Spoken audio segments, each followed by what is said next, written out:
Hanap mo ba ay sobrang lakas ng pressure? Pwede mo siya ma-adjust. So, ito yung bahagi ko sa inyo ngayon guys.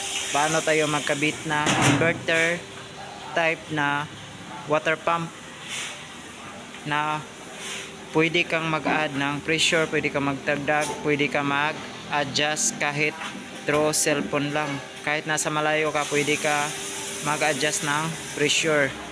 So yung gagamitin mo lang is cellphone. So magda-download ka lang ng app na EasyBox Mini Dab, made in Italy and US.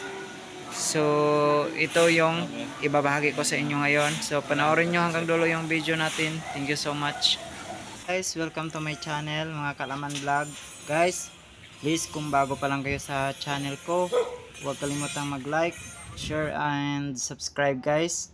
So thank you so much sa panonood and God bless. So ngayon po guys, ito yung ikakabit natin, EasyBox Mini.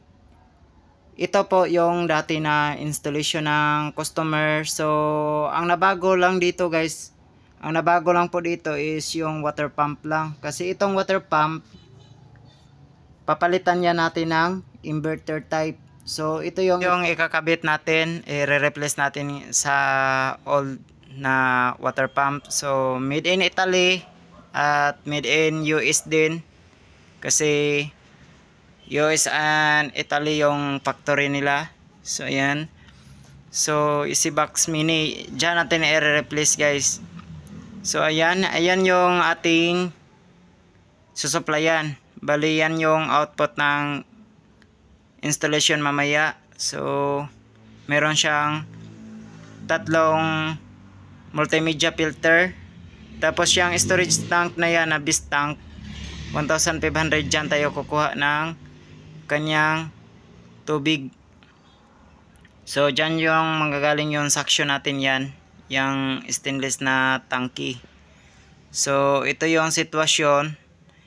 Buksan natin. So sa itaas makikita nyo meron siyang self priming, tapos electronics type na to lahat.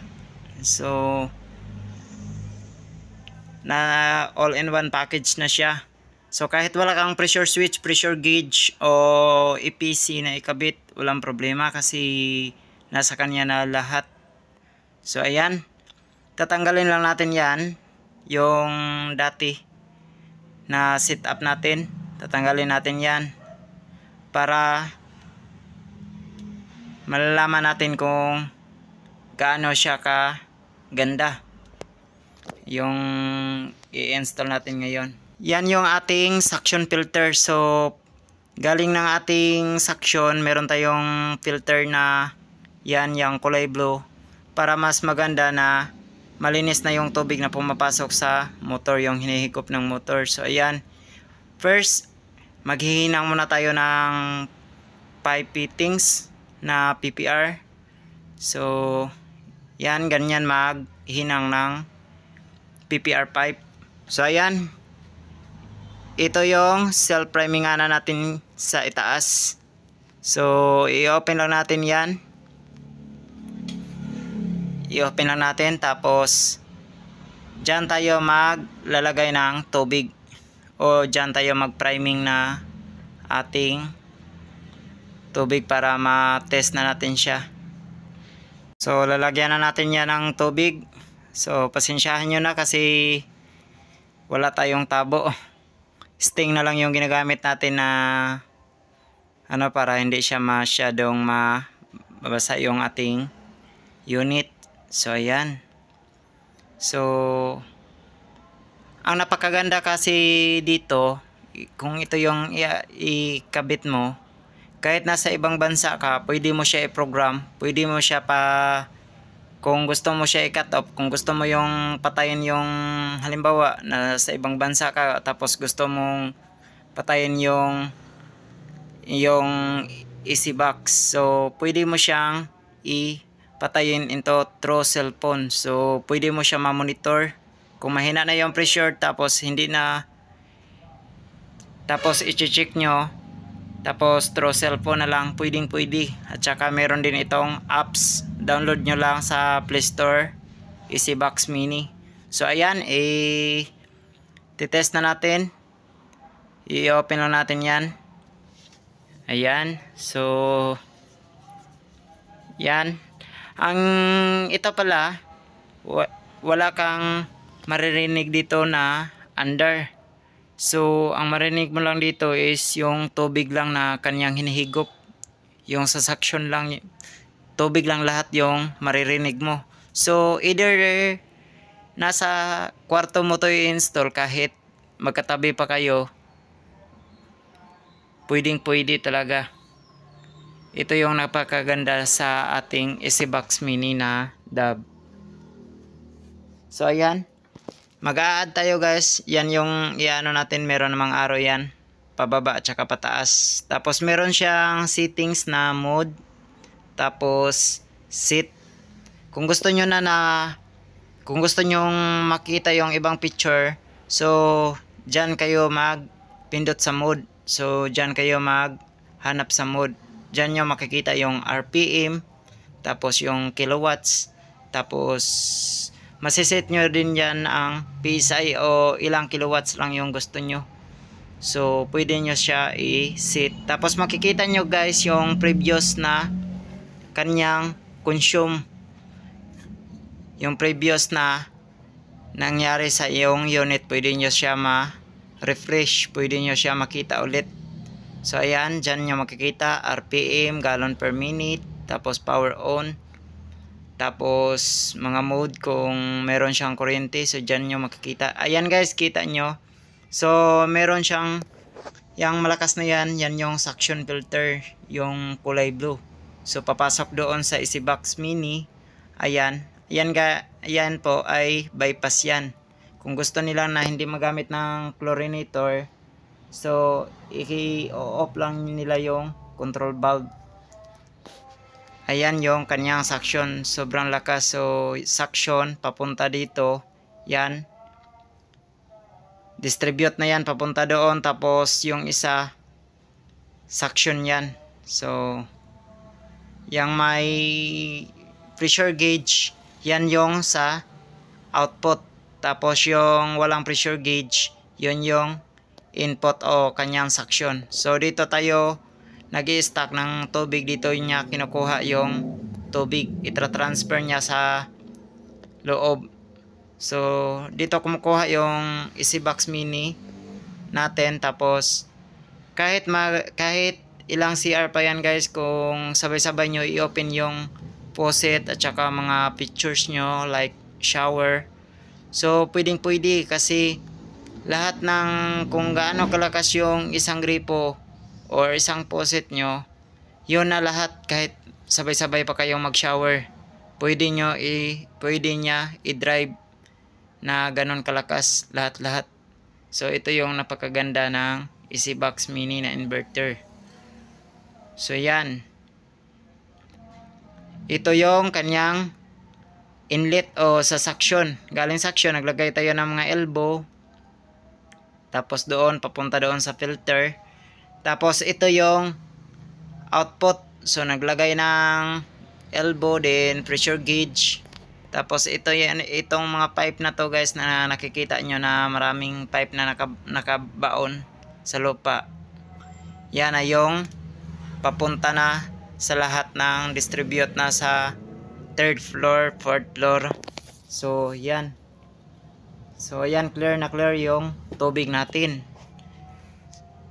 So nilalagyan lang yan ng yun para in case mag-trouble, mabilis lang siya tanggalin. Tapos pati dito mabilis lang siya tatanggalin.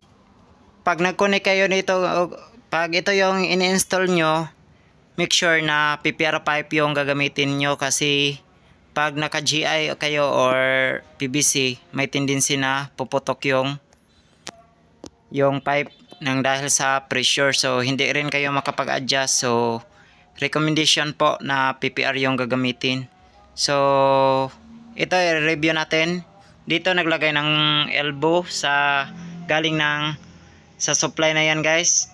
So ayan, naglagay ng pressure gauge nasa 40 PSI, nag-T, tapos naglagay sa itaas ng pressure gauge, tapos yun elbow, Tapos coupling na 3/4 size na yan. Tapos naglagay din sa itaas papunta dyan yung sa ball valve. Yan yung control, pinaka main control. Kung gagamit sa filter na multimedia filter, so yun yung i-on nyo, yung mga valve na yan. So ito connection yan pa ilalim. So yan guys, yan yung susupplyan niya. So dalawang building yung susupplyan niya, sobrang laki ng building. So ayan, naglagay ng T, yun. Tapos papunta dyan sa chlorinator. Chlorine kasi yung nasa loob niyan. Yan yung ginagamit. Kung gusto nila ng walang chlorine, yan, i-off lang nila. Tapos kung gusto nila na may chlorine, i-on lang nila yung valve. So ayan. So papunta na yan doon sa FRP or multimedia filter. So 3 stages. So ang laman po niyan is pebbles, silica sand and carbon. Yan yung UV light. So pwede nyo na inumin yung tubig niyan.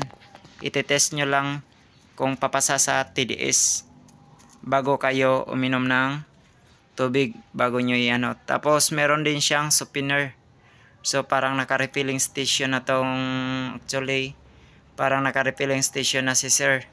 So ayan yung lahat yung setup nya. So yan yung mga connection ng wirings. Yan, multimedia filter, tapos yung easy box natin. So sobrang ganda niya gamitin at sobrang linis din tingnan kung naka PPR pipe. Di ba ang linis niya tingnan? Tapos sobrang ganda kasi pag PPR pipe. Tapos gusto pa natin palakasan yung pressure, pwede kahit i-60 pa natin yan o papataasan pa natin. So pwede yan yung kagandahan ng PPR pipe. Kasi kung PPR yung gagamitin nyo, no need na kayo magpalit-palit pang long term yung PPR pipe. So yan yung pinaka maganda na pipe na gagamitin nyo, is mas maganda na recommendation is PPR pipe. So ayan, yan yung ating easy box mini. Ipapakita ko lang sa inyo yung easy box mini natin. So ayan, yan yung easy box mini. So ayan, kita nyo meron siyang wireless. Pwede siya makonect into through wifi. So pwede mo siya makonect kasi pwede mo siya i-program yung kanyang software. So pwede mo siya i-adjust, pwede ka magdagdag, pwede ka magbawas ng pressure through cellphone. So ito yung kagandahan ng ating easy box mini. Tapos 850 watts lang siya. So sobrang liit, di ba? So yan yung kagandahan dito. So ayan yung lahat-lahat. So okay na yan. Thank you so much panonood guys, and God bless. Thank you for watching. See you next video. So much and God bless. Thank you for watching.